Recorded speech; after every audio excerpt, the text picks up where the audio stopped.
Gracias, muchas gracias. Entonces, recapitulando, la TBC pulmonar y extrapulmonar se definen como una enfermedad infecto-contagiosa que lesiona el pulmón y otros órganos, como ganglios, como el tejido intestinal, mucosa intestinal, todos las serosas, peritoneo, pleura, también los tractos genitourinal, la piel, articulaciones, el hueso en sí, meninges, etc. Esa es la definición de este tema. Y para comenzar, ustedes ya saben que esta enfermedad es causada por el Mycobacterium especie tuberculosis. El 99% está causando enfermedad o infección en el ser humano, ¿no? Y también hay un 1% producido por el Mycobacterium bovis que ataca al ganado. Entonces, el complejo Mycobacterium tuberculosis consta de 5 especies. Dentro de ellas está la especie tuberculosis, la bovis, la ulceran y africana, que generalmente es muy rara en este continente, es más frecuente en África, y la especie microti de este complejo que se encuentra en animales. Ustedes pueden observar a Roberto Koch, médico y microbiólogo, que a través de las coloraciones definió y describió la presencia de una Mycobacteria con una coloración especial que luego se denominó Zell-Nielsen o bacilo ácido alcohol resistente, que ahora lo conocemos como el bacilo de la tuberculosis o Mycobacterium tuberculosis. Bueno, Roberto Koch no solamente le reconocemos este descubrimiento, sino otros dentro del antrax o carbunco y el cólera también. Pero ahorita lo que nos lleva a la clase es el Mycobacterium tuberculosis o la tuberculosis pulmonar o extrapulmonar. Bueno, siguiendo, ¿qué características tiene este bacilo? ¿No? También le llamamos bacilo de Koch o BK, ¿no? En resumen del bacilo de Koch. Es de la familia Mycobacteriaceae, género Mycobacterium. Es una bacteria ligeramente curva, intracelular obligada, aerobia estricta, generalmente inmóvil, de una pared muy rica en lípidos, en forma de un bastoncillo, que mide de 0,5 a 0,3 mil aproximadamente, y como les decía, que resiste la decoloración con el alcohol y ácido, por eso es la coloración bacilo ácido alcohol resistente para ubicar, ¿no? De crecimiento muy lento en los cultivos, por ejemplo, como Lowenstein-Jensen, ¿no? Que demora 4 semanas o 5 semanas para su crecimiento. Es resistente a la desecación, insensible a los detergentes catiónicos y no resiste el calor tipo radiación ultravioleta. Por eso ustedes verán muchas veces en los departamentos o en las áreas donde está la estrategia sanitaria de TBC de cada hospital, tienen en las noches que conservan prendidos la luz ultravioleta, tanto en la parte del laboratorio como en los lugares donde tratan a los pacientes.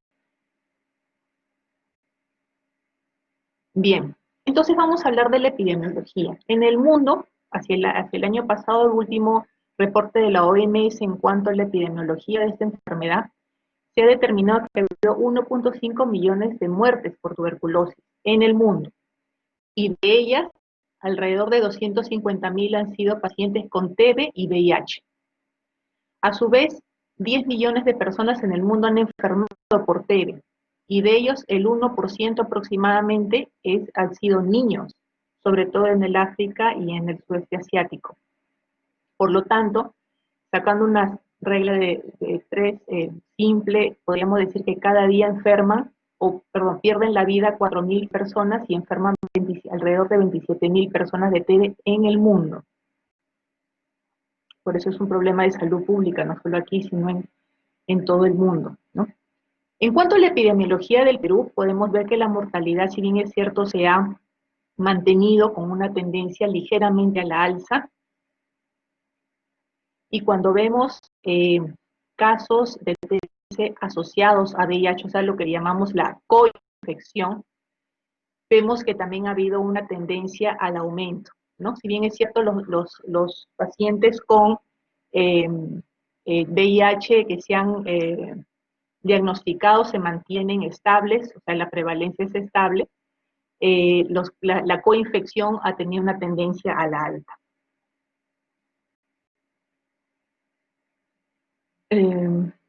Luego tenemos otra coinfección, bueno, otra comorbilidad que hace que la sea más severa, incluso con tendencia a que el paciente tenga TBC, XDR o MDR, que es la diabetes. Si ustedes ven en este cuadro, que es un cuadro de la Dirección General de Epidemiología o del Centro de Prevención, Control y Tratamiento de Enfermedades Infecciosas, ven que también ha habido una tendencia, igual que en el VIH, ¿no? La coinfección con VIH.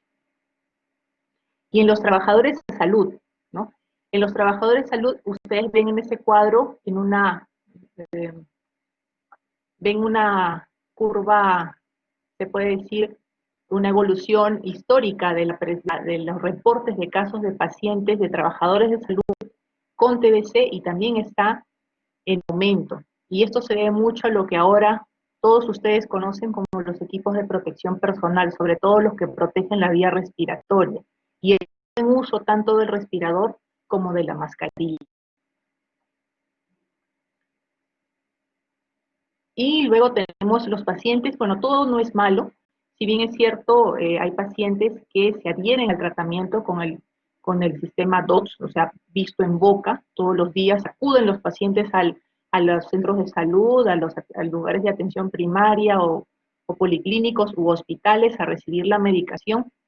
Sí hemos creído conveniente poner este cuadro de éxito de tratamiento versus abandono. Y generalmente hay un éxito en tratamiento alto, más del 84% en el último año al menos reportado, que es del año 2018, versus los abandonos. Y quise poner este cuadro, que ya no lo han actualizado para estas épocas, pero el último fue publicado en el año 2015, también del Ministerio de Salud, de la Dirección General de Epidemiología, en donde hay una curva piramidal para distinguir en qué pacientes o en qué sexo es más frecuente. Y ustedes pueden observar que el 66% de casos están entre las edades de 15 a 44 años, y es más frecuente en un 64% en varones. A su vez, cuando hablamos de tuberculosis extrapulmonar, vemos otro cuadro, que también es de la época del 2015, que la tasa más alta aparte de la TBC pulmonar, tenemos la TBC pleural, ganglionar y meningia, en ese orden, en cuanto a la TBC extrapulmonar. ¿Me están escuchando, verdad? ¿No se ha perdido la señal? ¿Sí?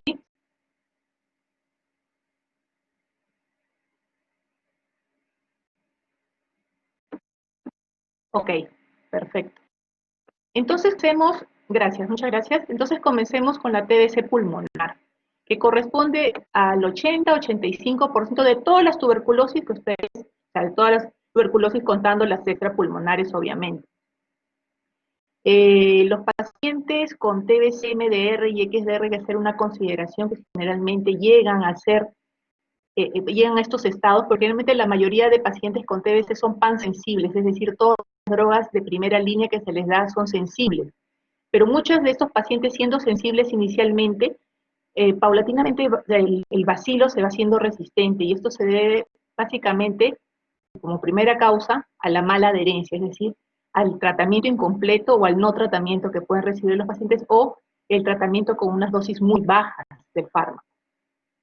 Como ustedes conocen, la vía del ingreso de ese bacilo, el bacilo de Koch o el Mycobacterium tuberculosis, es por la vía respiratoria. Pero por eso no quiere decir que solo lesione el pulmón, ya hemos dicho que puede lesionar el pulmón u otros órganos de la economía. Perdón, ¿aló, doctor Morales? Sí, estoy en clase, doctor. Sí, yo estoy en clase, doctor. Sí, sí, estamos en clase, doctor. Sí, sí, doctor Morales, gracias.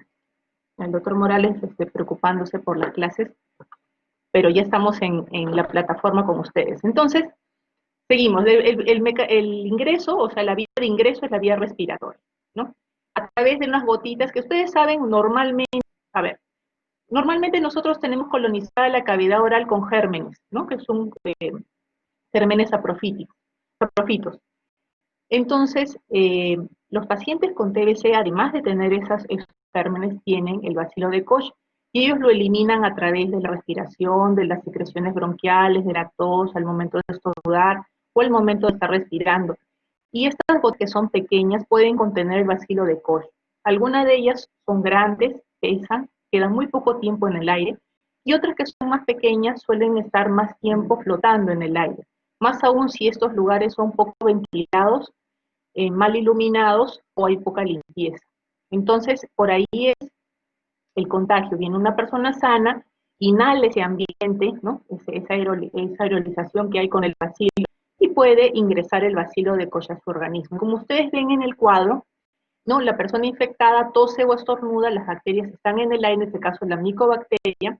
Las personas que están no infectadas inhalan, ¿no? En el momento de inspirar toman ese vapor, ¿no? Esas secreciones que están flotando, y la bacteria ingresa al pulmón, y dependiendo de la inmunidad que tiene el paciente, es decir, en qué momento ingresa el bacilo de Koch, en un paciente sano o en un paciente con comorbilidad, ahí viene la diferencia de cómo va a evolucionar esta infección, si va a ser enfermedad o se va a quedar una infección latente, ¿no? Son dos cosas distintas.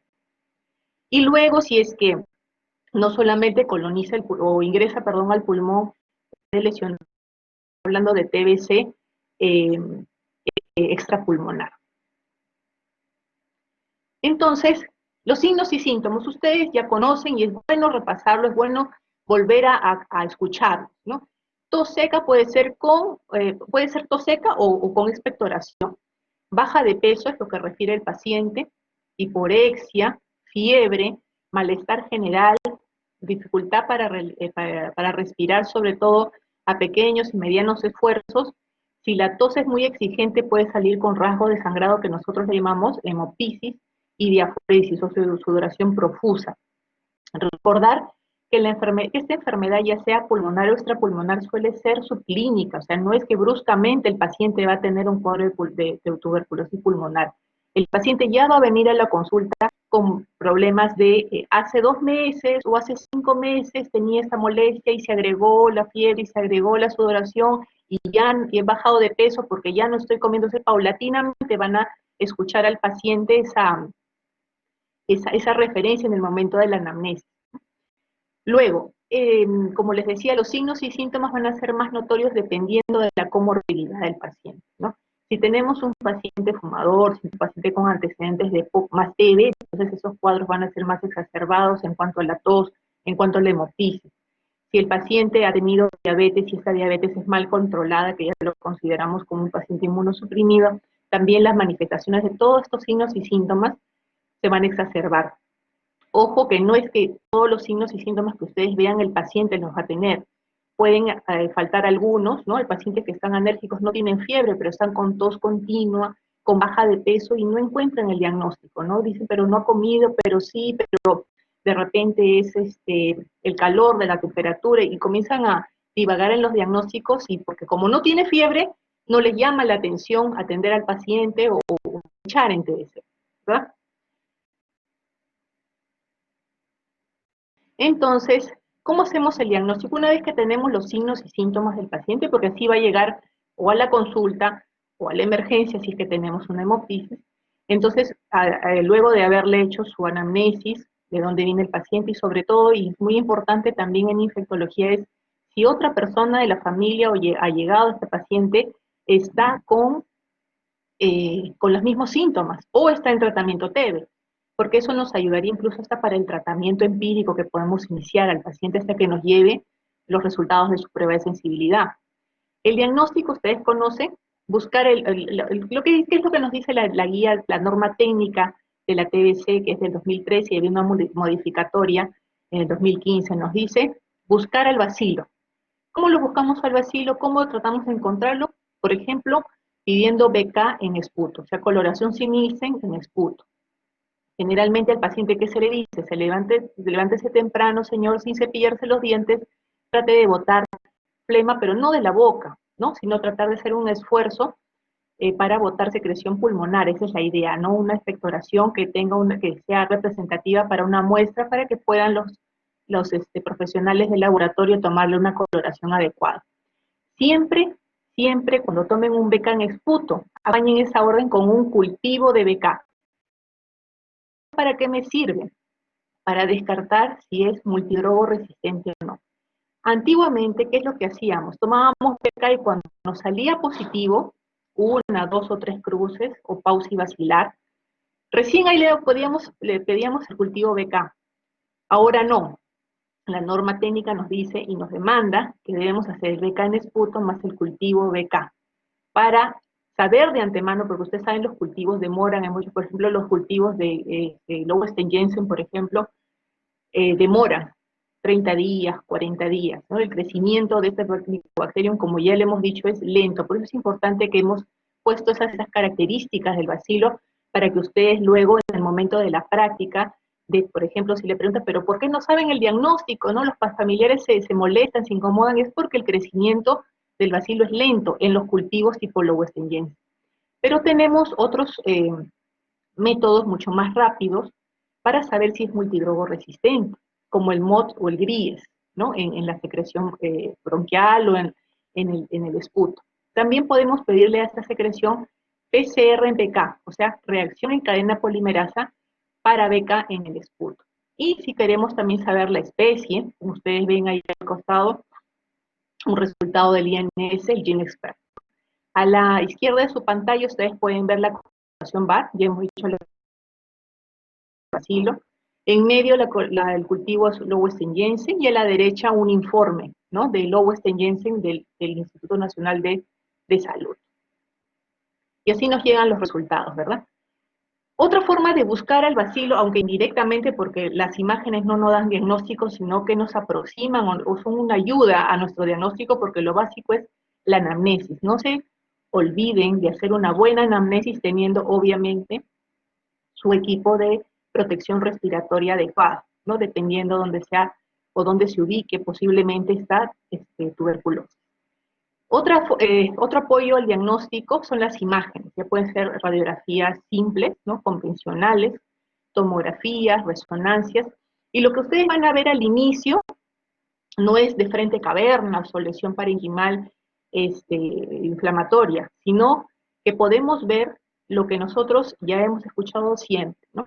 Focos primarios de infección, es decir, en ese cuadrito que anteriormente habíamos puesto que el paciente sano llega, inhala las secreciones que están en el ambiente y que están infectadas o contaminadas con este bacilo, el paciente inhala ese aerosol que está con el bacilo, ingresa el bacilo y lo que hace el organismo no es quedarse cruzado de brazos, de alguna u otra manera tiene que reaccionar.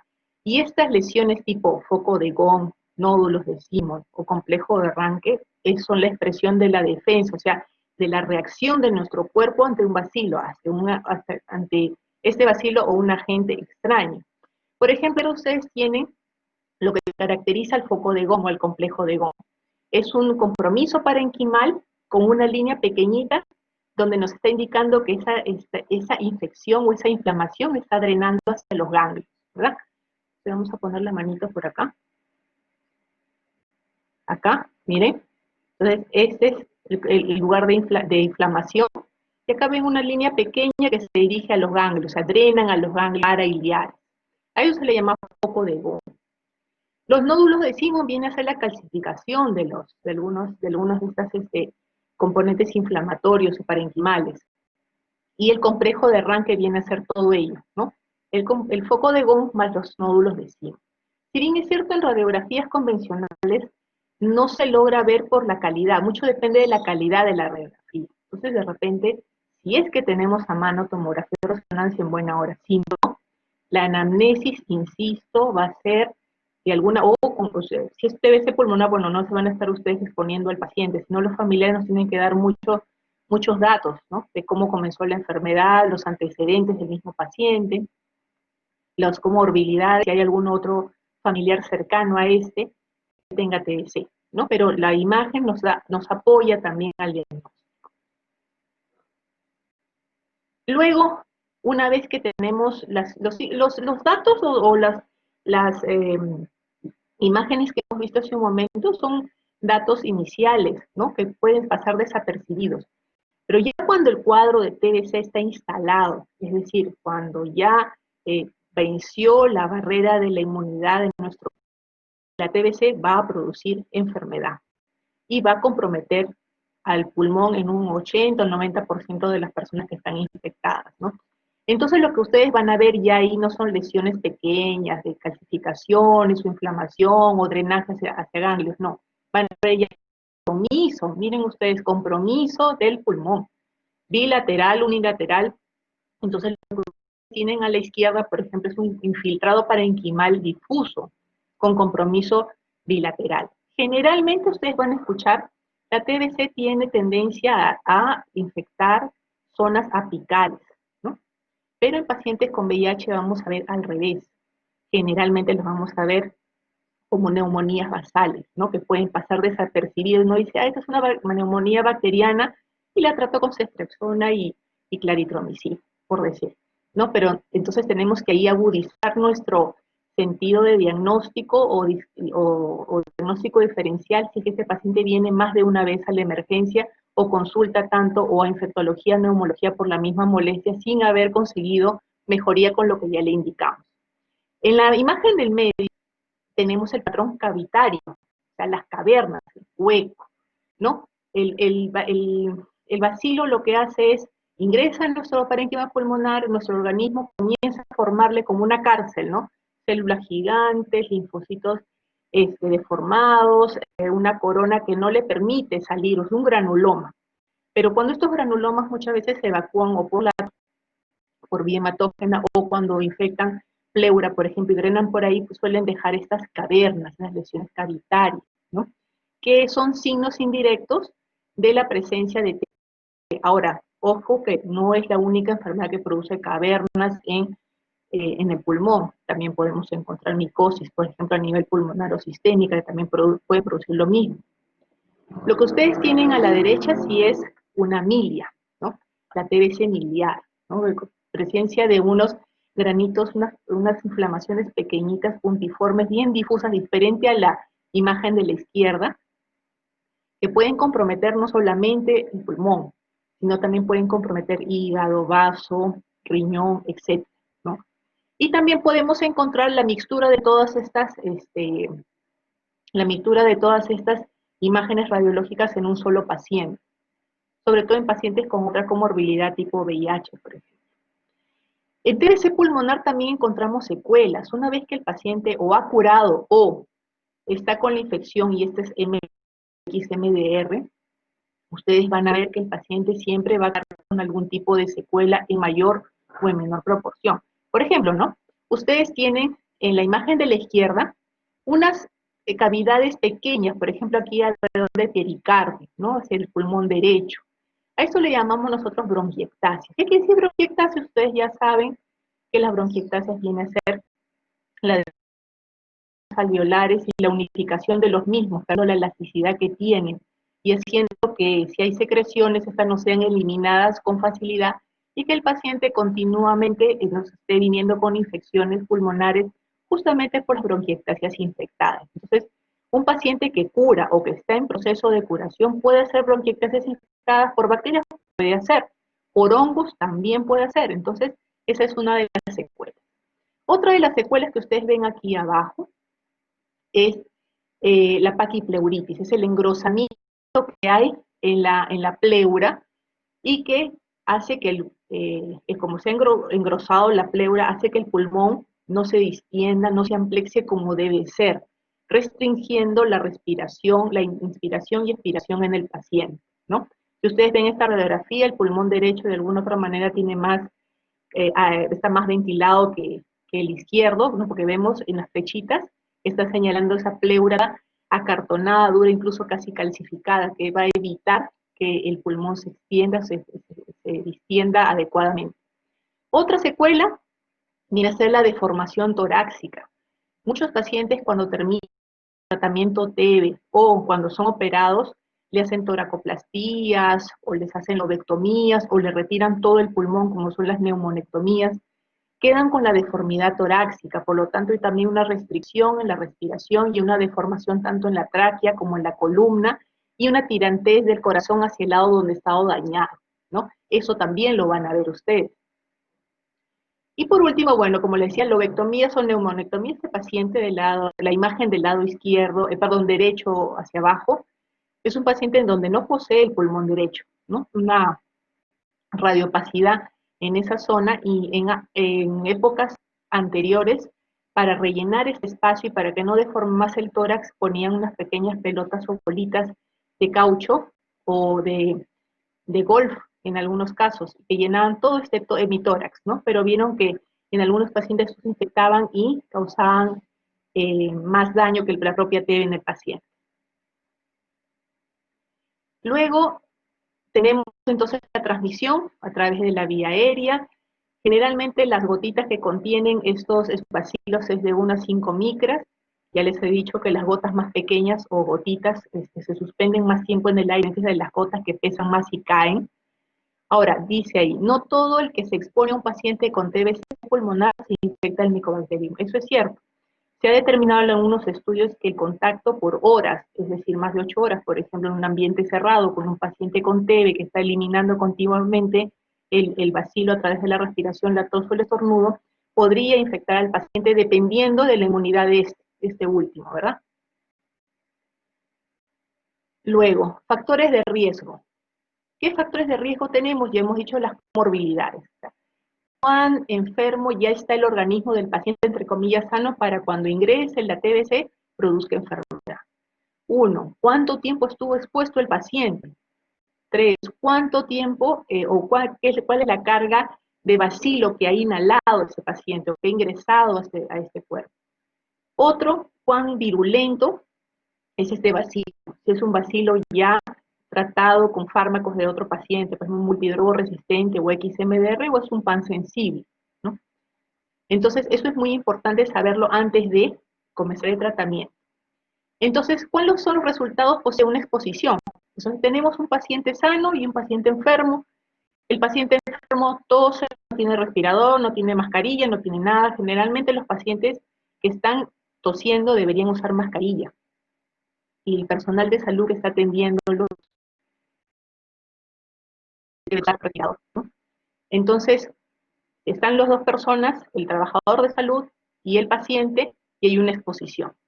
En un 70-90% de los pacientes sanos, o sea, que no están con la infección, no van a adquirir la infección de TB, si es que están frente a un paciente eliminando bacilo de Koch. Y solo un 10-30% va a tener la infección, pero de este pequeño grupo, el 90% va a ser una TB durmiente o latente, también llamada así, ¿no? Que bueno, va a sobrellevar bien al paciente, de repente va a tener tos, fiebre los primeros días y que el organismo va a controlar, va a formar su granular y lo va a dejar ahí un foco de Gauss, de repente un complejo de arranque y ahí queda, ¿no es cierto? Pero hay otro porcentaje, un 10% que sí hace TB activa, o sea que va a tener la enfermedad, ¿no? Y si es que esta patología es muy severa y se complica con otras mortalidades, puede ser muy letal y contagioso a la vez. Entonces, la patogenia, bacilos tuberculosos, cuando ingresan al organismo, no es que ingresan al pulmón, lo lesionan y tengo TB, no. Hay una lucha, habíamos dicho. Los macrófagos, la primera línea de defensa, ¿no? Inespecífica total, o están bien dotados y controlan la infección, o dejan pasar de alguna u otra manera la infección. Y luego, si ya tienen la infección, hacen la enfermedad, ya puede ser de evolución subclínica o crónica. Eso es con respecto a TBC pulmonar, ¿no? ¿Hay alguna pregunta, alguna inquietud con respecto a TBC pulmonar? Algo que no esté claro de repente. Es muy importante que ustedes lean y alguna de las diapositivas puse que eso es en realidad las diapositivas Doctora, que le ponemos. Sí, duda. dígame Núñez. Digamos que en una familia el padre tiene un cuadro de tuberculosis ahí del tipo extrapulmonar y se le da un esquema, pero a los días se encuentra que los hijos también se han contagiado. ¿Los esquemas se podrían repetir así sea extrapulmonar o pulmonar o hay algún cambio más o menos? Buena pregunta, Núñez. Mire, lo que dice la norma técnica es lo siguiente. Si yo tengo un paciente con TBC en casa y detectan a otro con TBC, el otro paciente obviamente tiene que hacerle los exámenes y los cultivos y los descartes respectivos. Mientras llegue el resultado del cultivo, yo podría iniciar el tratamiento del paciente o del familiar enfermo. Eso dice la norma técnica, hasta que llegue el resultado. No vamos a esperar un mes hasta iniciar el tratamiento. Entonces, la posibilidad de que, por decir, si el papá de esta casa, de esta familia, tiene TBC, MDR, o los pocos meses su hijo sale positivo para TB, lo más probable es que el hijo, lo más probable, ¿no?, que tenga TBC MDR también. Bajo esas sospechas, se inicia tratamiento, primero se le toma sus cultivos, se inicia el tratamiento y cuando llegue la prueba de sensibilidad al resultado, se cambia dependiendo de los resultados. O se mantiene si es que es la misma cepa, es la misma especie. ¿Alguna otra pregunta con respecto a TBC? ¿Ya? ¿Alguna otra pregunta con respecto a TBC pulmonar? Para pasar a la extrapulmonar, que es muy similar, pero hay algunas consideraciones que ustedes deben tener en cuenta y sería muy importante que las tomen nota. Bueno, seguimos entonces, ¿no?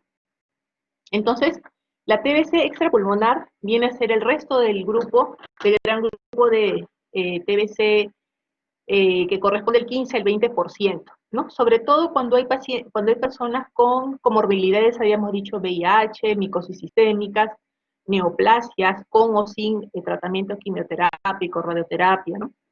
Entonces, pacientes o ese grupo de pacientes que yo les he nombrado les inmunosupresión. Por ejemplo, diabetes, ya les dije, neoplasias con o sin radioquimioterapia, o que no saben el diagnóstico, pero tienen ya los signos y síntomas, pacientes que toman corticoides, o pacientes, por ejemplo, que toman fármacos tipo inmunosupresores, por ejemplo, en la artritis reumatoidea, o en el lupus, ¿no?, metotrexato, ciclosporina. Pacientes con malnutrición también se consideran inmunosuprimidos, ¿no? Entonces, todos ellos tenemos que tener en cuenta que la posibilidad de que tengan una TBC extrapulmonar es alta también. Entonces, seguimos, y dentro de la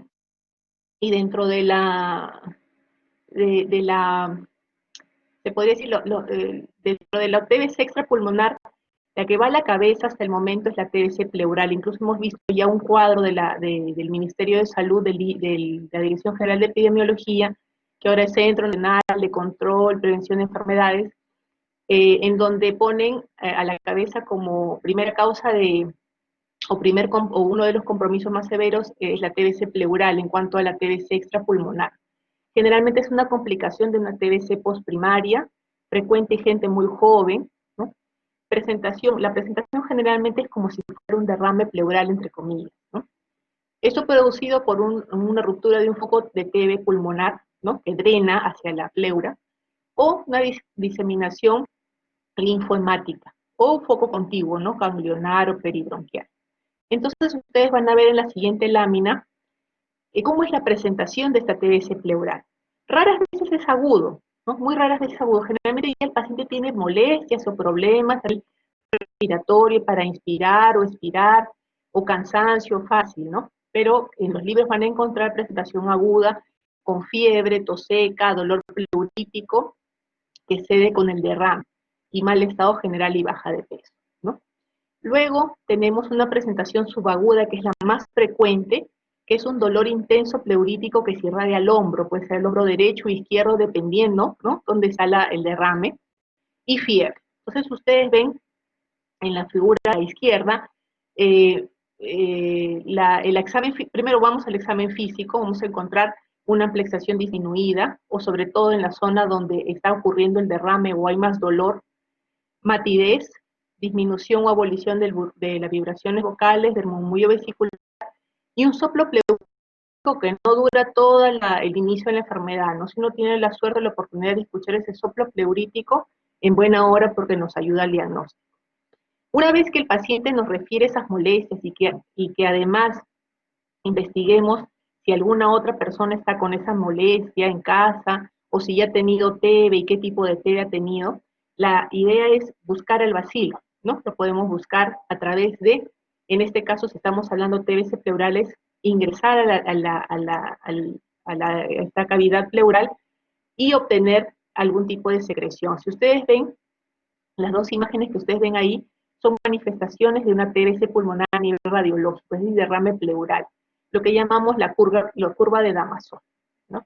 Entonces, aquí nos está diciendo que hay una opacidad en el pulmón, en la base del pulmón izquierdo, y que posiblemente esto esté fluido y podamos, a través de una toracocentesis, tomar una muestra y buscar el vacío, ¿no?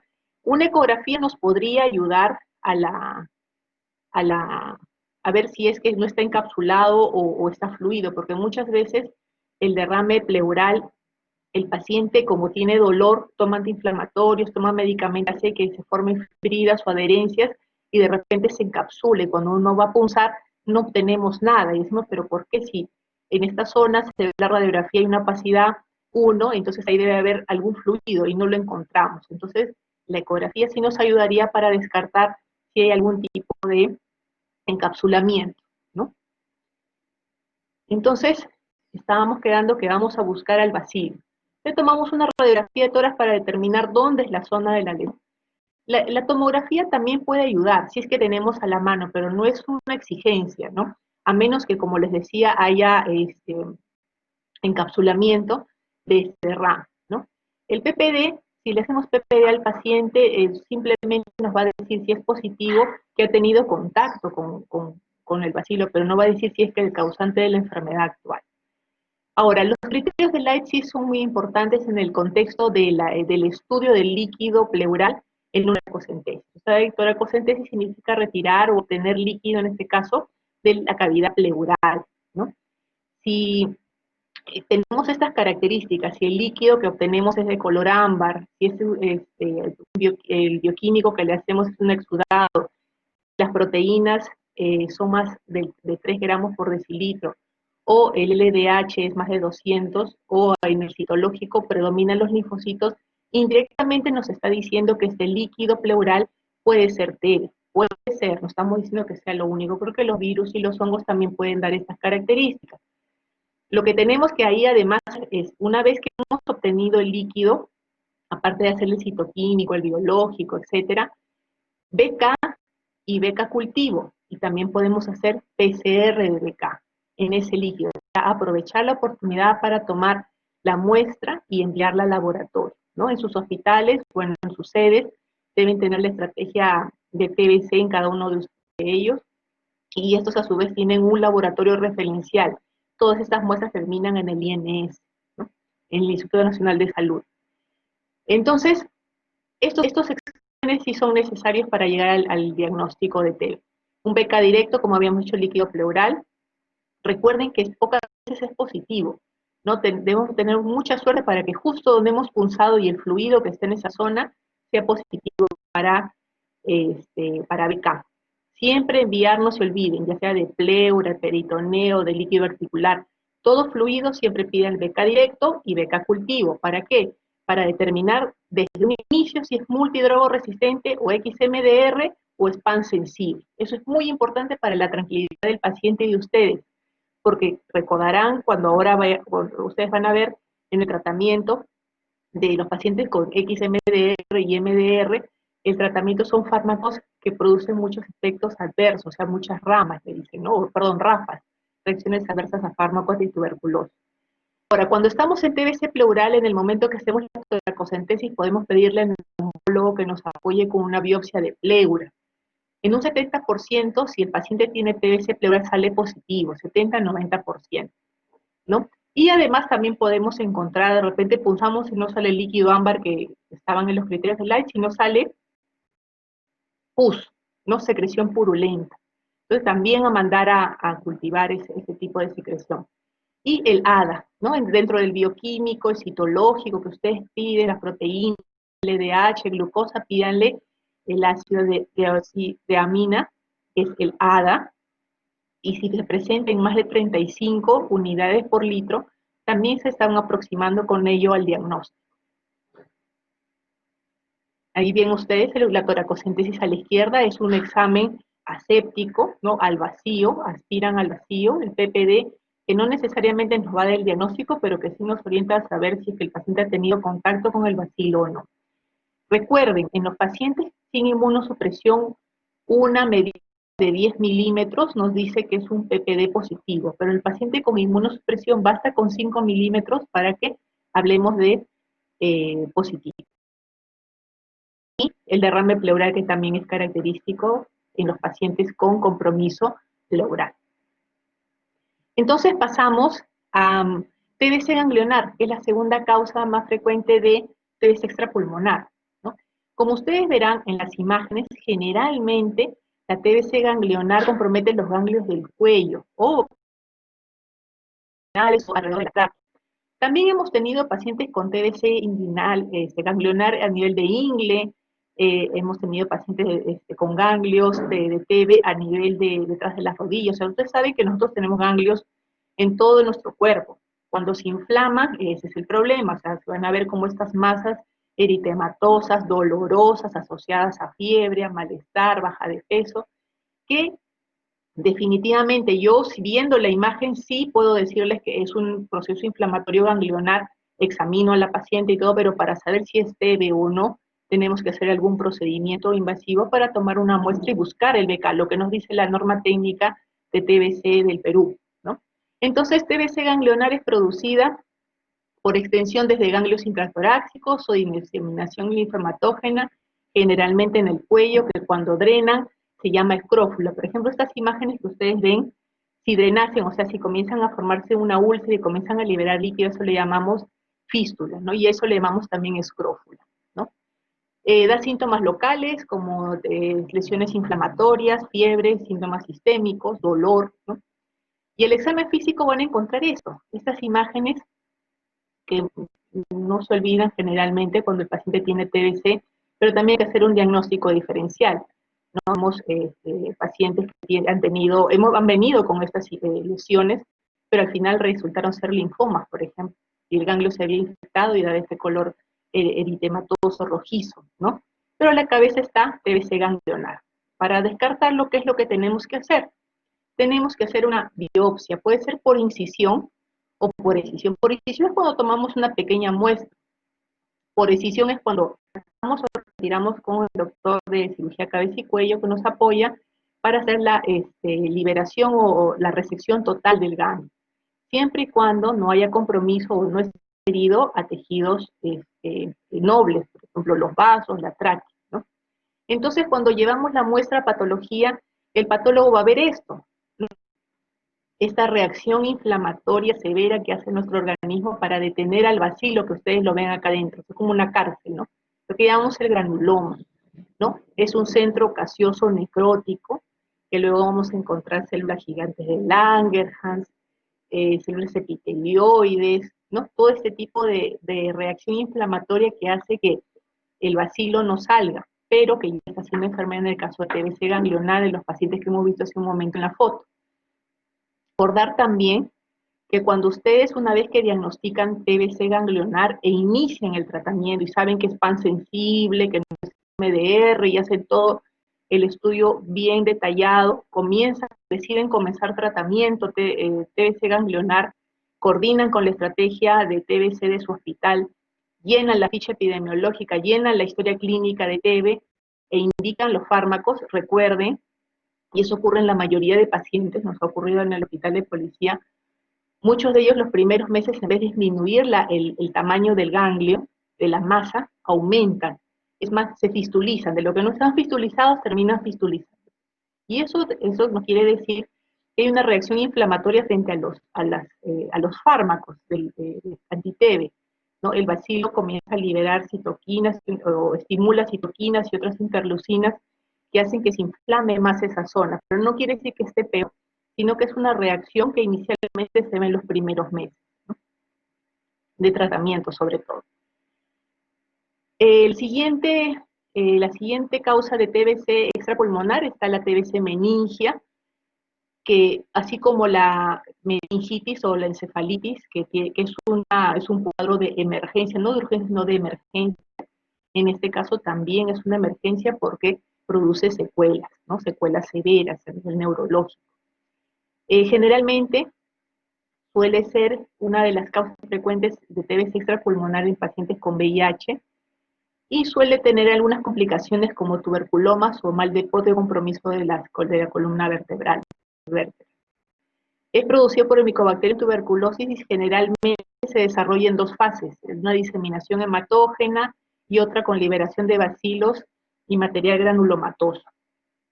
Entonces, igual, cuando tenemos una T de meningia, que es lo que vamos a ver, signos neurológicos de inflamación neurológica central, ¿no? Lo que ustedes ya han hecho seguro en neurología o lo que han hecho en la rotación de neurología, toda inflamación o infección del sistema nervioso central tiene casi los mismos signos y síntomas. La diferencia justamente es ahí en búsqueda del germen del patógeno, ¿no?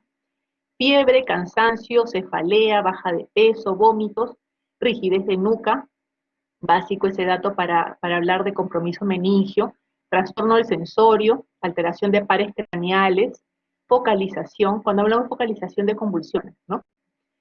Y el diagnóstico sospecha puede ser que además de que tiene este compromiso neurológico, además el paciente tenga inmunosupresión o un paciente con alcohólico o que ingiera algún tipo de droga o antecedente que nos ayuda también al diagnóstico. ¿Cómo llegamos efectivamente al diagnóstico TBC meningia? A través del estudio del líquido cefalorraquídeo. Siempre y cuando ustedes tengan la capacidad de definir si no hay un edema cerebral o no, ¿no? ¿Cómo lo podemos hacer? Con un fondo de ojo. Si hay edema de papila, nos está indicando que hay compromiso encefálico, entonces diferimos la punción lumbar.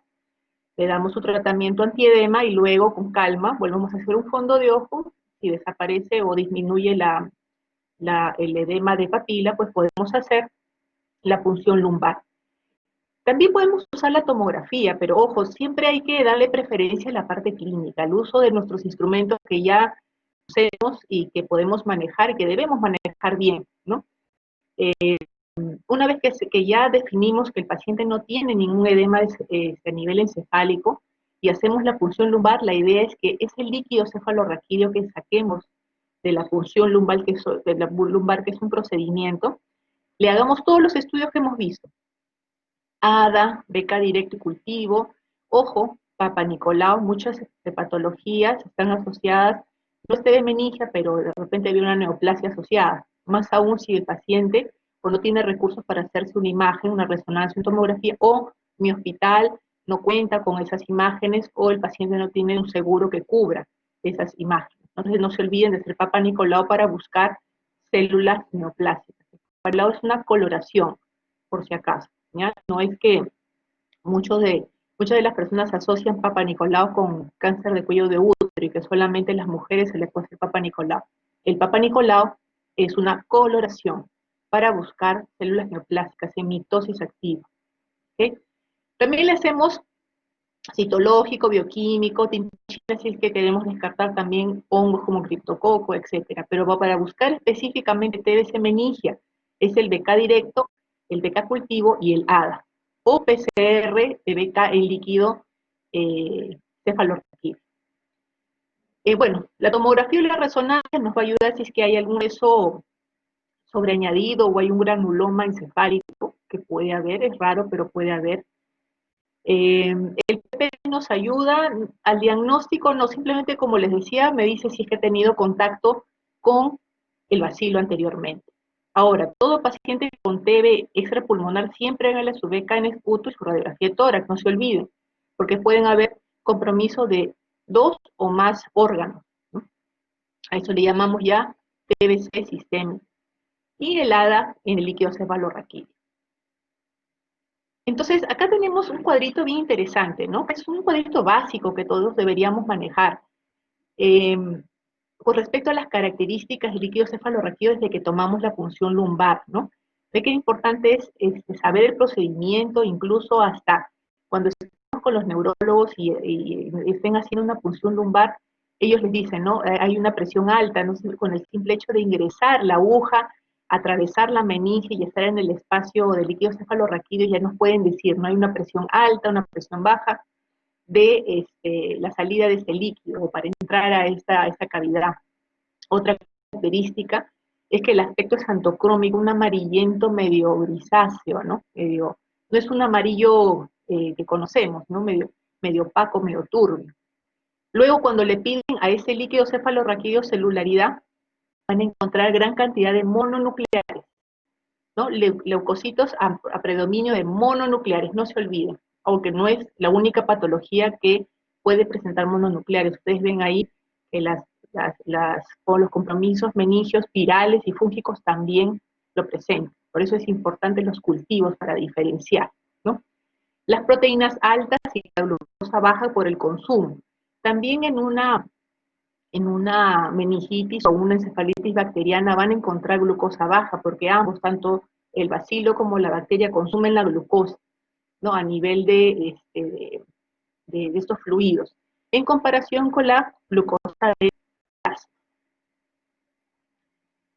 Entonces, el diagnóstico diferencial puede ser con otras infecciones del sistema nervioso central, brucela, micosis, sarcoidosis, enfermedad de Behçet, lupus y carcinomatosis. Por eso es importante que ustedes busquen el bacilo o indicios de granulomas, el ADA, el BK cultivo, el PCR de BK, o sea, demostrar por algún lado que el bacilo está presente en ese tejido o en ese fluido, ¿no? Luego seguimos en orden de presentación de frecuencia de TBC extrapulmonar, la TBC intestinal y peritoneal, o ambas juntas, ¿no? Las dos. Entonces, generalmente suele producir una enfermedad crónica con compromiso de mucosa e inflamación, y que puede incluso producir dos tipos de lesión, ¿no? Acá vemos en la siguiente lámina una lesión tipo ulcerativa en la TBC intestinal, estamos intestinal y peritoneal. Y muchas veces ustedes van a ver que el paciente tiene las dos cosas juntas, ¿no? Pero vamos a hablar por partes para que podamos entender. Vamos a hablar ahorita de TBC intestinal. Dos formas, una ulcerativa, ¿no? Que produce sangrado, generalmente son tubérculos miliares, calcificados. No suelen producir perforación, podrían presentarlo, pero sí producen sangrado. Y la otra forma de TBC intestinal es la hiperplásica crónica, es decir, que presenta una masa que va a obstruir o va a producir una oclusión parcial del intestino, y así va a venir el paciente, ¿no? Con procesos de estreñimiento crónico, baja de peso, náuseas y vómitos, fiebre esporádica, y todos le van a dar este tratamiento para el estreñimiento, ¿no? Cuando vean eso en persona crónica, que tenga otra comorbilidad, que ya tenga familiares con TB, entonces sospechen posiblemente que por ahí está TB, ¿no? Entonces tenemos que llamar a nuestros colegas de gastroenterología, ustedes ya han llevado el curso, ¿no? Para que nos apoyen con una endoscopía, ¿no? Una endoscopía para ver in situ qué tipo de lesión posiblemente sea, una vez que el cuadro de estreñimiento o del dolor abdominal, si es que lo ha tenido, ¿no? Entonces son las dos formas las formas clínicas o presentaciones clínicas de la TBC intestinal. Ahora, ¿pueden coexistir las dos? Puede ser. Pueden coexistir las dos formas clínicas. Entonces, en la TBC intestinal, los signos y síntomas son generalmente dolor abdominal, sangrado en las heces, cuando hay obstrucción parcial del intestino, puede haber mucho dolor abdominal, incluso parecer un cuadro quirúrgico peritoneal, que muchas veces han entrado a hacer operaciones y veían que había milia o había TB, entonces cerraban el tejido, la cavidad abdominal, ¿no? Puede haber baja de peso asociada, fiebre, distensión abdominal, etcétera. Pero ahí es importante, como les digo, ubicar la lesión y tomar una biopsia, o sea, una muestra de ese tejido, mandarlo al laboratorio, luego otra muestra de tejido, mandarlo a BK directo, y BK cultivo y PCR de BK. O sea, no pierdan la oportunidad de que todos los tejidos que ustedes vean anómalos puedan mandarlo a estudiar BK. Y la TBC peritoneal. A diferencia de la TBC intestinal, lo que caracteriza a la TBC peritoneal es la distensión abdominal. Se llena de líquido el peritoneo, por tanto el abdomen. Entonces el paciente va a comenzar a subir de peso, pero está comiendo poco, no hace deposiciones, le duele el abdomen, y cuando ustedes palpan ese abdomen hacen todas las maniobras para ver si hay líquido y es positivo. Signo de oleada positivo, timpanismo difuso, cuando ustedes incluso voltean al paciente el gorgorismo, ¿no? Todas estas características hacen pensar de que hay líquido en peritoneo y hay que estudiarlo. ¿Cómo estudiamos líquido en peritoneo? En este caso para TB, es a través de una paracentesis.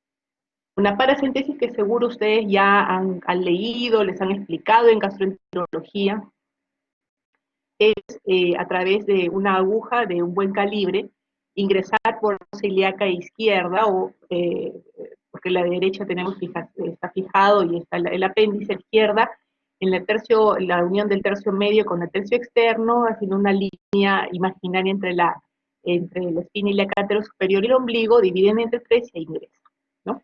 Entonces, obtienen el líquido cefalorraquídeo y estudian. ¿Y qué van a estudiar? Eso, BK directo, BK cultivo, PCR, BK y HADA, ¿no? ¿Se dan cuenta?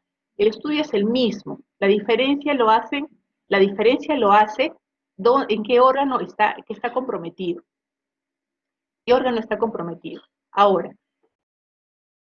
es muy importante que ustedes también hagan cultivo de ese líquido peritoneal, porque tenemos que definir o determinar si es que el paciente tiene multidrogoresistencia. Recuerden que las drogas para TBC, todas, casi todas, son por vía oral. Las de segunda, tercera línea son por vía parenteral. Entonces, si yo tengo un paciente con TBC que tiene compromiso de intestino o peritoneo, posiblemente el tratamiento por vía oral vaya a ser inadecuado, la absorción mala, y el paciente termine vomitando y no aceptando el tratamiento. Entonces tenemos que entrar a un tratamiento alternativo endovenoso, de repente con carbapenem, aminoglicosis, dependiendo de las pruebas de sensibilidad que tenga el paciente. Entonces es muy importante que ustedes también manden el líquido peritoneal a cultivo o como se llama PCR-BK, y para descartar TBC multidrogoresistente o XMD.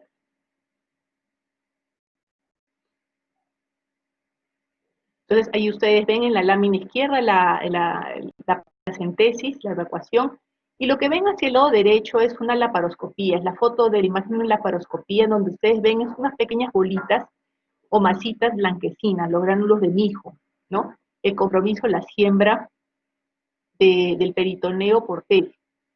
En estos casos es importante tomar una muestra de ese tejido, mandarlo al laboratorio igualito, beca directo, beca cultivo. Cuando mandemos anatomía patológica, podemos también pedirle al patólogo que nos apoye haciendo el bar, la coloración bar en el tejido que se está enviando.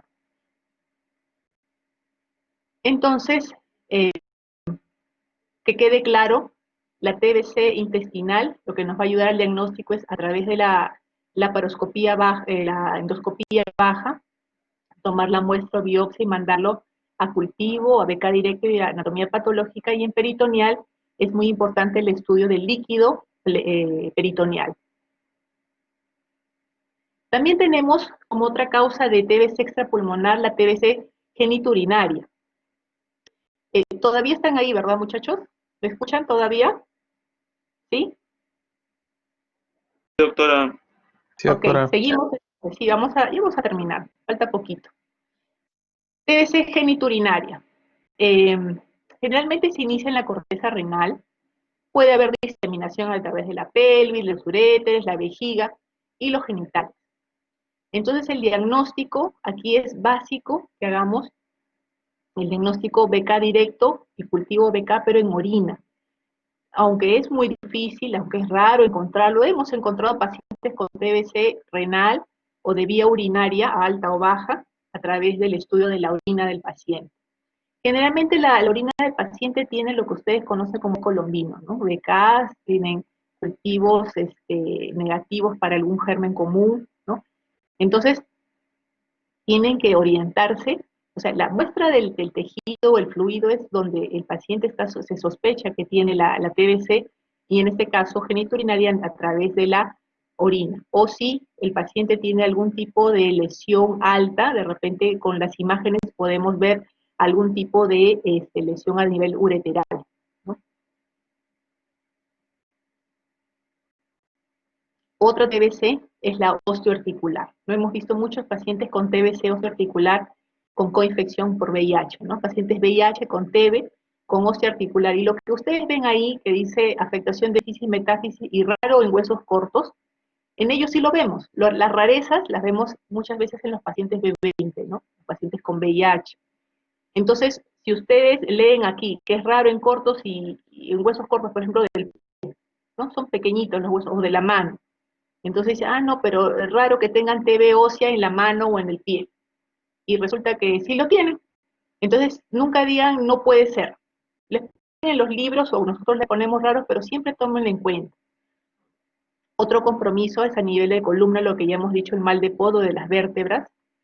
Este compromiso vertebral puede llevar incluso a una meningitis TB, ¿no? De repente comienza así, y lo que trae al paciente a la emergencia es la meningitis TB, y cuando uno comienza a estudiar o examinar al paciente, vemos una masa en la espalda, en la región dorsal o en la región lumbar, y después ya nos dice, sí, yo comencé con un dolor aquí, una masa que daba, y después tuve el problema neurológico. Entonces es muy importante cuando ustedes vean a un paciente con problema neurológico, examinar además del encéfalo y los pares craneales y todo eso, la columna. Volteen al paciente, si hay la posibilidad, preguntarle al mismo paciente o al familiar si se ha referido dolor de columna, dolor dorsal, lumbar, si ha habido alguna masa o un absceso que ha drenado por esa zona. Entonces ustedes ven una imagen de una resonancia, ¿no? Entonces donde ven el canal medular está libre, limpio hasta que llega a esta zona, ¿verdad? Entonces hay una ruptura o fractura de la vértebra donde de alguna u otra manera con los músculos alrededor están tensando, está desviando toda la columna. Y si ustedes ven hacia afuera se ve una protuberancia, ¿no? Que lo más probable es que esté fistulizando, ¿no? Si ustedes ven esa rayita delgadita, probablemente por ahí esté fistulizando y liberando algún tipo de secreción, que es muy importante también para el diagnóstico. No olviden, toda secreción que ustedes vean previo aseo, o sea, limpien bien, tomen una muestra y mándenlo a estudiar para TB.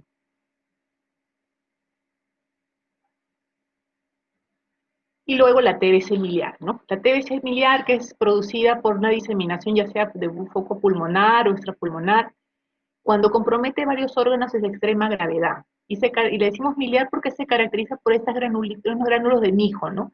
Unas bolitas pequeñitas como un escarchado, ¿no? En este caso en la serosa, ¿no? Puede presentarse en cualquier órgano y como cualquier otro síntoma asociado incluso a fiebre de origen desconocido, ¿no? Muchas veces es difícil diagnóstico. Y otras localizaciones, faringolaringia, pericarditis, o sea, compromiso del pericardio, serosa, en glándula suprarrenal, TBC cutánea, eh, también hemos tenido de retina en pacientes con VIH, por ejemplo. Entonces, ya saben, cuando ustedes intenten estudiar TBC, todas las secreciones o los tejidos sirven. ¿Qué le duele al paciente? Las rodillas. Y si ustedes están sospechando en TB y esas rodillas no mejoran y se inflaman y aumenta de volumen y sigue con fiebre y baja de peso y le retiran el líquido y no mejora y están así, sospechen en TB. Hagan una buena artroscopía, una artrocentesis. Una vez que tienen el líquido, mándenlo a BK directo, BK cultivo, si pueden, SRBK y Nicolás. Y eso nos va a ayudar bastante, ¿no? Lo que ustedes ven ahí, demostrar la presencia del bacilo de Koch, eso es lo que dice la norma técnica, a través de las coloraciones, a través de los cultivos. Ahora, si no se puede demostrar la presencia del bacilo, entonces demostremos la presencia indirecta del bacilo. ¿Cómo? Con los granulomas, ¿no? Ojo que también los granulomas no solamente lo forman o son inducidos por TB, también puede ser por ejemplo, brucelosis, por ejemplo, micosis o neoplasia.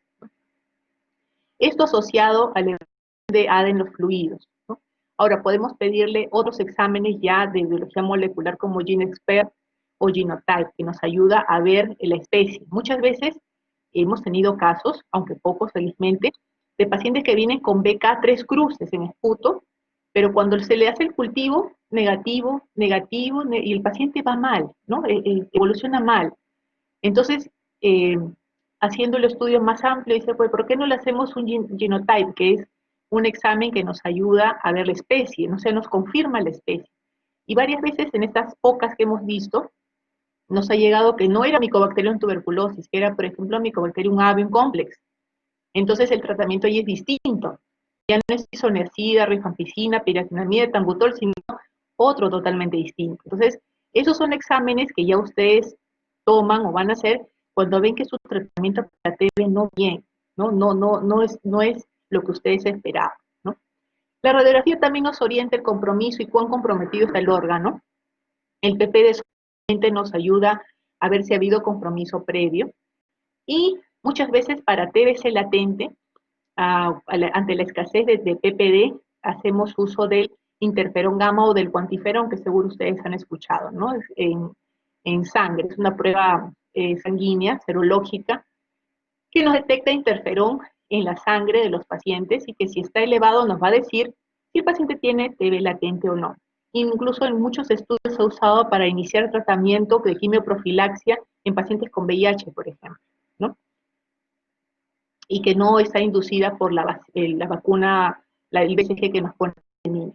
Entonces, cuando ustedes envíen la muestra, sean muy exquisitos en enviar la muestra porque de verdad cuando les llegan los resultados y les llegan mal, les arruinan todo el tratamiento. O sea, todo lo que han hecho bien de exámenes, anamnesis, preguntar, investigar, hacer buena historia clínica, evaluar todos los días al paciente, se va por la borda cuando no tomamos bien el examen y cuando nos llega un resultado inadecuado. Por ejemplo, si nosotros queremos estudiar un tejido, en este caso de TB, lo mandamos a anatomía patológica, tenemos que mandarlo en formol. Pero si queremos estudiar para cultivo de o reacción de cadena de polimerasa, la idea es que lo mandemos en cloruro de sodio, ¿no? Y si es coloración BAR, también la muestra de fluido en directo. Entonces, si yo quiero un cultivo BK y le echo formol a ese tejido y lo mando a cultivar, la señorita o el señor del laboratorio, el tecnólogo, me dice, doctora, su tejido está desvitalizado por el formol, no sirve para cultivar. Entonces, todo lo que hice para tomarle, por ejemplo, una biopsia de ganglio a ese paciente que estaba descompensado, mi muestra se fue al agua. Por eso ustedes tienen que tener mucho cuidado. ¿Qué es lo que voy a hacer? Voy a estudiar tejido ganglionar. Perfecto. ¿Qué le voy a hacer? Cultivo. Perfecto. La muestra se manda en cloruro. Punto. Pero no, quiero estudiar linfoma. Entonces, ¿qué le voy a hacer? Biopsia. Ese tejido se va con formol. Entonces, ustedes tienen que saber que todo lo que son cultivos, como es tejido vivo, para favorecer el crecimiento del germen, de la bacteria, el micobacterium, tiene que ir con suero fisiológico. Recuerden eso. ¿Y cuándo lo van a mandar a anatomía patológica para ver la estructura y la presentación del tipo de células que hay? Entonces los mandan con formol, ¿no? No vayan a hacer al revés, entonces perdemos la muestra. Muchas veces ha habido eso y nos ha hecho demorar el tratamiento, no tanto el diagnóstico, sino el tratamiento. Bueno, los valores de ADA, ustedes tienen que saber que en el suero normalmente es hasta 22, pero valores sobre el nivel que ustedes ven ahí. Por ejemplo, si encontramos el líquido cefalorraquídeo ADA más de 9, nos orienta a pensar que la primera causa de la molestia neurológica en el paciente es TB. Igual en pleura, más de 35, en pericardio y en tejido articular, más de 40, como valores anormales, ¿no es cierto? Entonces llegamos al tratamiento de TB. Ustedes saben que son 4 las drogas, o 5 las drogas de primera línea, pero en Perú se usan hasta el momento 4. La quinta, que era la streptomicina, no se está usando, porque era de uso parenteral intramuscular, ¿no? Entonces, el tratamiento de TBC ha cambiado, diferido bastante.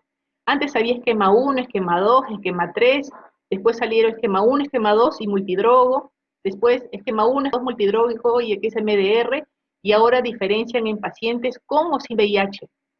Y luego, con compromiso articular, con compromiso del sistema nervioso central o miliar. Esas son las diferenciaciones. Ahora, ya no hay esquema 1, 2, 3, 4, ya no.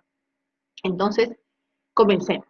El paciente con TBC sin infección VIH que no comprometa sistema nervioso central, osteoarticular o que no sea miliar, su tratamiento es 6 meses.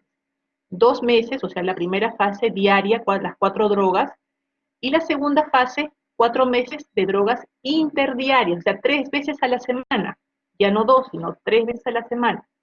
Si el paciente pesa menos de 50 kilos, ustedes gradúenlo, como dice la tabla, por kilo de peso, para evitar las rajas, ¿no? Las reacciones adversas, fármaco y tuberculoso que suelen aparecer cuando le damos un poco más de la dosis que requiere, cuando están bajos de peso.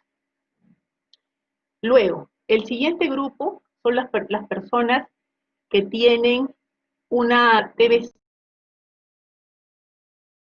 que compromete sistema nervioso central, osteoarticular o miliar. Ellos sí, su tratamiento es 12 meses, recuerden, 12 meses, no son 6, ni 10, ni 7, son 12 meses. Y tanto la primera fase como la segunda fase son diarias. ¿Okay? La primera fase son las 4 drogas, isoniazida, rifampicina, pirazinamida, etambutol, y la segunda fase es rifampicina, isoniazida, pero diarias, a diferencia del grupo anterior, que la segunda fase era 3 veces a la semana. Y el otro grupo que tenemos son los pacientes con VIH, sin compromiso del sistema nervioso central, osteoarticular o miliar. El tratamiento de ellos es 9 meses.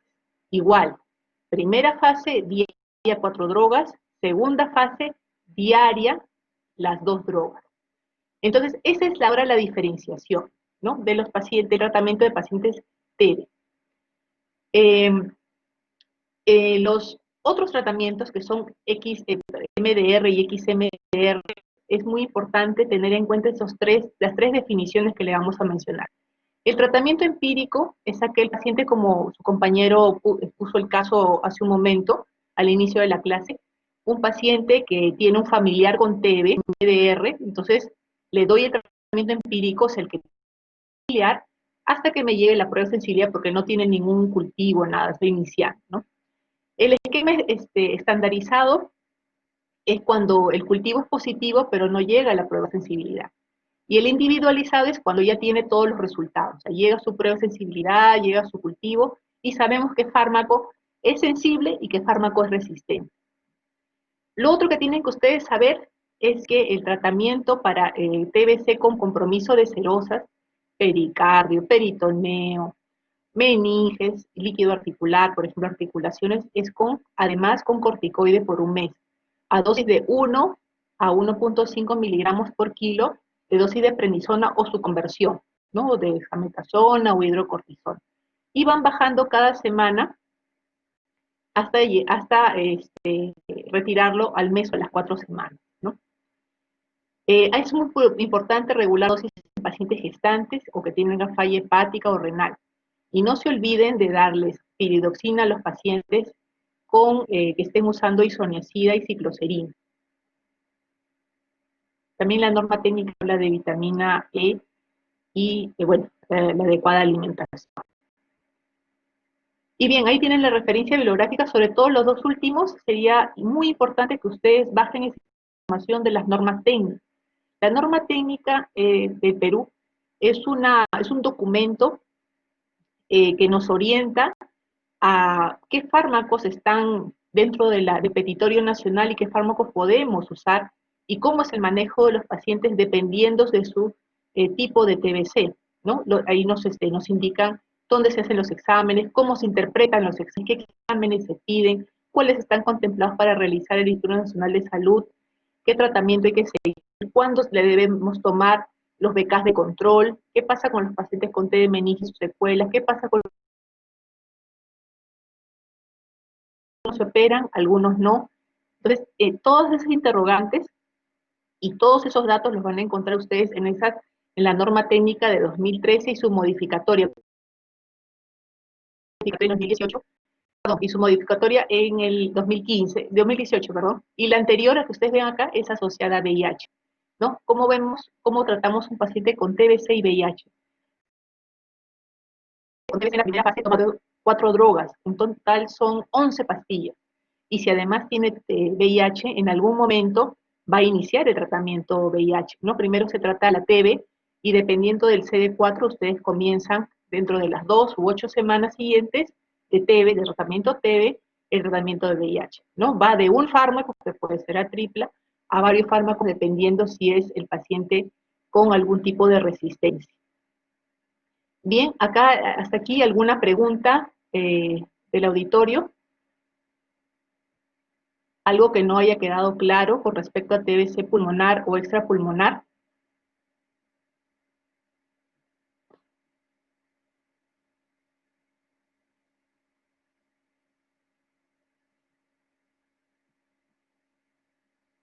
¿Todo ok con los participantes, los asistentes? ¿Alguna consulta, alguna pregunta? ¿Están aquí? ¿No están aquí? Doctor Palomino, buenas tardes. Sí, buenas tardes. En algunos de los casos la tuberculosis está considerada, cuando el diagnóstico no es preciso, como fiebre de origen desconocido. ¿Es cierto? ¿Es correcto? Sí, así es, doctor. Gracias por la pregunta. Justo me Claro. refería. Sí, Entonces así se es. hacen una serie de exámenes y generalmente nos salen negativos y a veces ya por la frecuencia, por la incidencia y por los antecedentes, de alguna manera nos obligan a hacer una terapéutica de prueba, una terapéutica inicial de prueba para ver si responden o no. Porque generalmente si es pulmonar y tienes imágenes pulmonares, es fácil, ¿no? O tienes Así es. sintomatología clínica, a veces también tuberculosis extrapulmonar, pero hay casos en donde la fiebre no se puede determinar y se presume que podría ser una tuberculosis por aspectos epidemiológicos y sospecha de clínica. ¿Qué tratamiento empírico debemos de efectuar en este caso, no? Esa es la Sí, doctor, pregunta. gracias. Sí, gracias por la pregunta, doctor. Sí, muchas veces nosotros nos quedamos, como les refería en la parte de cómo hacemos el diagnóstico, la norma técnica dice busquen o encuentren el bacilo. Y muchas veces no lo encontramos, pero encontramos vestigios, ¿no? De elevado, un granuloma, pero no tiene calcium, baja de peso, pero después recuperado de peso, una fiebre que no es catalogada como fiebre, sino como, bueno, sensación de alza térmica, o sea, datos muy, se podría decir, muy, que no nos ayudan. Cuando nos encontramos frente a esa situación, generalmente ocurren en pacientes que tienen alguna otra comorbilidad, ¿no? Recurrimos a eso como un sustento, ¿no? Pacientes, por decir, con VIH, con diabetes mal controlada, con insuficiencia renal, con falla cardíaca. Entonces, ponemos en la balanza la posibilidad de hacer prueba terapéutica, le llamamos así, ¿no? O sea, vemos que el paciente no va bien con el tratamiento que le iniciamos, entonces, es más, puede ir mejorándose día a día delante de nosotros. Estamos pasando visita y ayer estuvo despierto, hoy día todo el día dormido. Entonces, hay evolución mal, ¿no? Pero no encontramos el bacilo. Le hacemos todos los exámenes, cápsula endoscópica, buscamos a nivel renal, función lumbar, le hacemos todos los exámenes y no lo encontramos. Entonces, en esos casos, bajo sospecha y por la prevalencia alta, como les había puesto los cuadros de estadística al inicio en el Perú, podemos hacer prueba terapéutica, haciendo una pregunta médica, o sea, comunicando a la familia del paciente, si es que el paciente está consciente, obviamente, de ello, para iniciar tratamiento. Prueba terapéutica significa iniciar tratamiento TB, o sea, con los fármacos de primera línea, con el cuidado respectivo, obviamente, para ver cómo responde el paciente, ¿no? Hemos dado todo, de repente le hemos dado antimicótico y no mejora, hemos descartado neoplasia y no le encontramos, entonces lo que nos va quedando es TB y TB, y seguimos pensando en TB. Entonces la posibilidad de hacer prueba terapéutica bajo estricto control médico, de enfermería, hospitalizado el paciente, con una buena control a nivel hepático, porque ustedes saben, isoniazid y rifampicina, las 2 primeras semanas son cruciales para ver si el hígado responde adecuadamente o se deteriora o entra en alteración. Entonces, es muy importante que el paciente y la familia tengan entendido eso, ¿no? No es que no podamos llegar, no es que no tengamos los recursos, ahora hay muchos recursos para llegar al diagnóstico, pero muchas veces, como usted dice, doctor, no encontramos el bacilo ni encontramos datos que nos orienten al diagnóstico. Claro, y Entonces, sí entonces podemos tenemos que hacer. ir a una prueba terapéutica, ¿sí? Así es, doctor. Así De es. otra parte, Iniciamos. quería Sí, preguntarle a usted, en nuestro hospital tenemos estudiantes de medicina, sí, doctor. o teníamos hasta el momento, pero naturalmente los internos y los alumnos de pregrado no están por la situación coyuntural. Sí. Y en otros hospitales igual. Entonces ha habido casos de alumnos que han adquirido tuberculosis. Eh, los medios de prevención para estos casos, quisiera que usted me manifieste, porque esto es grave, ¿no? Porque un estudiante de medicina que entra a un hospital que aparentemente está sano porque se les hacen sus exámenes auxiliares y sus exámenes radiológicos, y sin embargo a los 3, 4 meses están con tuberculosis. Y hemos tenido casos de esto, no solamente en el hospital, sino en todos los hospitales. ¿Qué métodos de prevención podríamos tener para estos casos? Mire, doctor, sí, es muy cierto y es una realidad, ¿no? Hemos tenido casos de internos, residentes, trabajadores de salud, puse ahí yo el esquema de estadístico, ¿no? Está en alza la presencia o los reportes de pacientes, trabajadores de salud con TBC. Entonces, que el personal que ayuda a un enfermo esté enfermo es desastroso. Entonces, aquí es muy importante lo siguiente. Primero, si bien es cierto a todos nosotros, a todos me incluyo, ¿no? Porque cuando entré a la residencia del hospital de policía y al pregrado en el hospital de policía, nos hicieron todos los exámenes, radiografía, BK, VIH y todo. Salimos bien, ¿no? No tuvimos ningún BK negativo, radiografía ok, perfecto.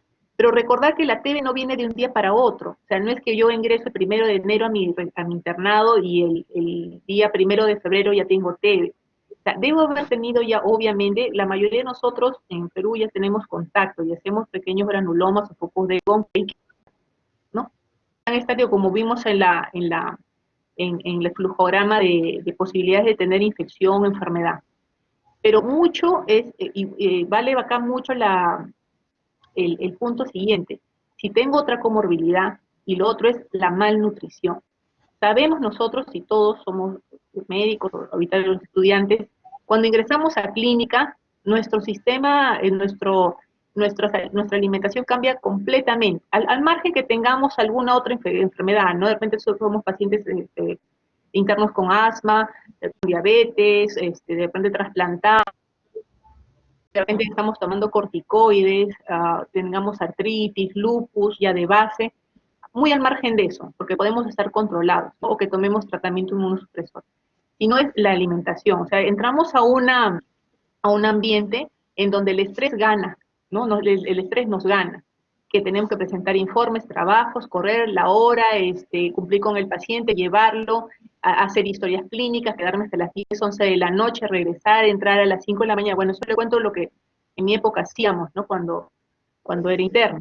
Entonces, de alguna u otra manera, nuestro sistema, nuestras comidas diarias se alejan, ¿no? Las retiramos. Si no desayuné, después lo hago, si no almorcé, después lo hago, y cuando llega la noche ni desayuné, ni almorcé, ni cené. Lo otro es los suplementos, o sea, en cuanto al trabajador de salud, el suplemento vitamínico o de minerales que podamos tener. Está bien descrito que el zinc es un mineral que nos ayuda o que mantiene nuestra inmunidad elevada. Entonces, por ejemplo, particularmente zinc todos los días, o sea, el momento que llegamos al departamento de infectología o en cualquier parte que estemos del hospital, debería ser ya entre comillas, una recomendación para todos los alumnos, alumnas que ingresan a clínica y cuando ya están comenzando medicina, ¿no? Cuando están comenzando la universidad. Lo otro es, aparte de ello, es la vacunación, ¿no? Tengamos nuestras vacunas completas, porque no solamente es EBE, ¿no? Pero nos infectamos estando de internos de otras infecciones, de herpes, sarampión, estamos rotando en pediatría y nos dio rubiola porque nunca nos pusieron la vacuna y justo estoy rotando en pediatría y me da. Y teniendo esa infección, baja mi inmunidad y ahí la TB ingresa con más fuerza, ¿no? Entonces, las medidas de protección, además, o sea, ya si estamos hablando de físicas, estamos hablando del uso adecuado del respirador, ¿no? Y el lavado adecuado de manos. Es muy importante, si bien es cierto, la TB se transmite en su mayor porcentaje a nivel respiratorio. El uso del respirador inadecuado, por ejemplo, veo algunas personas que usan el respirador N95 con una liga, ¿no? Y la otra liga está ahí flotando, o la usan como cobertor de papada, ¿no? De la parte baja de la boca, del piso de la boca, o lo usan como codera, ¿no? O lo tienen aplastado en los mandiles. Entonces, si hacemos eso, de nada nos sirve tener una N95, en absoluto, ¿no? Lo guardan en bolsas, saben que todo ese vapor y esa humedad que se elimina cuando nosotros hablamos humedece el respirador. Entonces, lo correcto es ponerlo en una caja de papel o una bolsa de papel. Entonces, eso también es importante para la la protección del personal, en este caso de los estudiantes de medicina o de los internos o de los residentes, ¿no? O los asistentes.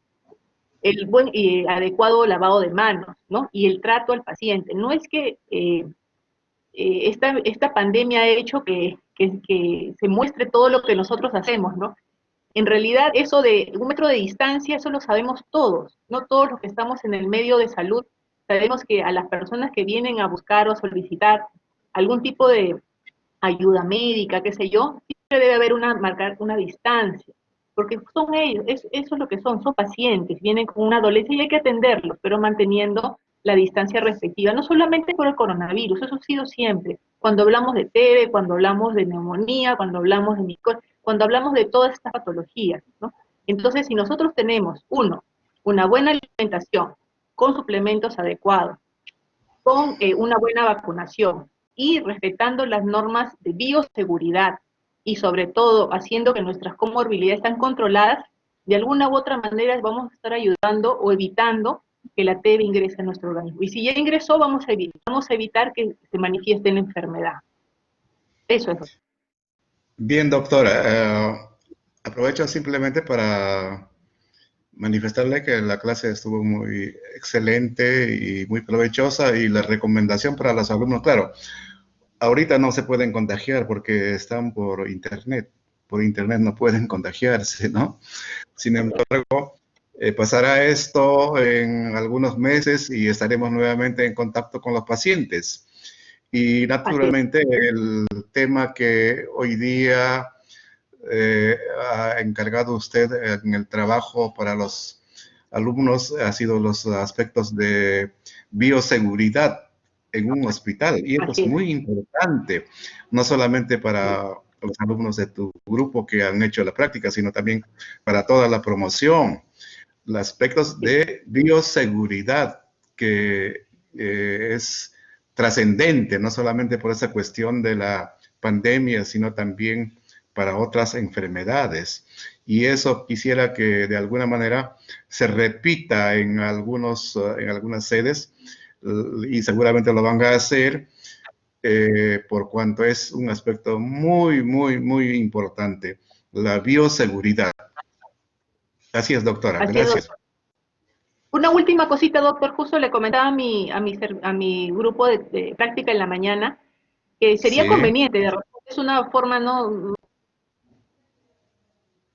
que de repente a partir de la fecha infectología sea la primera rotación que lleven todos los alumnos cuando ingresen a clínica, de tal forma que ya sepan bioseguridad, infecciones asociadas al cuidado sanitario, equipos de protección personal, el uso de los instrumentos. Entonces ya van armados, como se dice, ya van con conocimiento. Porque esta pandemia, como le digo, ha desnudado todo lo que nosotros hacemos, ¿no? Hacemos a puertas cerradas, se puede decir, en el hospital, ¿no? Nadie es, para nosotros ya no es una novedad el uso de la mascarilla, del respirador, de los lentes, de los guantes. Para el resto sí, para nosotros no debería ser una sorpresa, ¿no? Entonces, si es que es posible, no lo sé, de repente de la primera rotación cuando ingresen los chicos a clínica, ¿no? Que es el ciclo que estamos cursando ahorita, ¿no? Es correcto, doctora. Siempre hemos considerado que de repente entramos al hospital sin las medidas de bioseguridad, confiados en que, bueno, no nos va a pasar nada.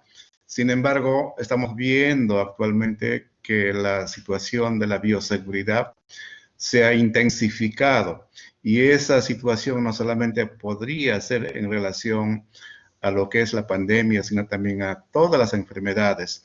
Yo creo que de alguna manera esta pandemia nos enseña muchas cosas, y eso es muy importante para los alumnos, de estudiantes de medicina. Los médicos estamos expuestos a todo tipo de enfermedades, no solamente a la tuberculosis, sino también a otras enfermedades. De tal manera que el aspecto de la bioseguridad y el conocimiento de detalles en lo que se refiere al cuidado y la prevención es muy importante. Solamente quería agregarle eso a la exposición que usted ha hecho de una forma muy excelente, y le agradezco. No sé si todavía hay alumnos que hagan la pregunta, preguntas, pueden hacerlo. Gracias, doctora. Muy amable, doctor. Gracias. Gracias.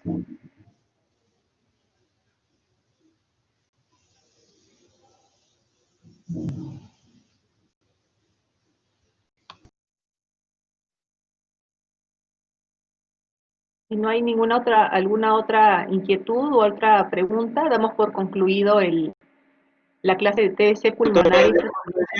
Una duda tenía más que nada, no sé, bueno, si se relaciona, o sea, tiene que ver con tuberculosis más que nada. A ver, Pero no sé si tal vez ¿puede levantar su manito? ¿Su manito podría levantar para verlo? lo que estaba A ver, a ver. A ver, ¿dónde está? Diego, Núñez. Núñez. A ver, dígame, Núñez.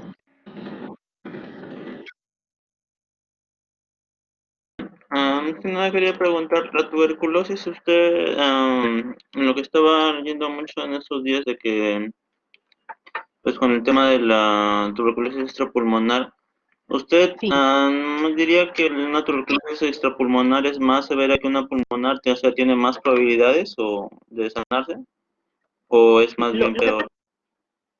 Lo que pasa es que no es que sea más severa o no, sino que muchos de las personas que evalúan a estos pacientes no la piensan, o sea, no piensan en una TBC extrapulmonar. Por eso es importante, como les decía, los ojos ven lo que la mente sabe, ¿no? Entonces viene un paciente, por ejemplo, con molestia urinaria, con ardor, con dolor crónico, con fiebre, baja de peso, entonces le dicen, infección urinaria, y lo bombardean de antibióticos.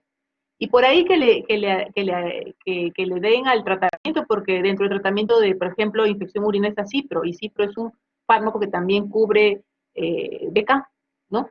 Entonces, pero después termina Cipro y sigue la molestia. Entonces, no es más severa o menos severa, sino que tiende a ser severa porque se encuentra tardíamente, porque lo buscamos tarde, lo encontramos tarde, no lo pensamos, ¿no?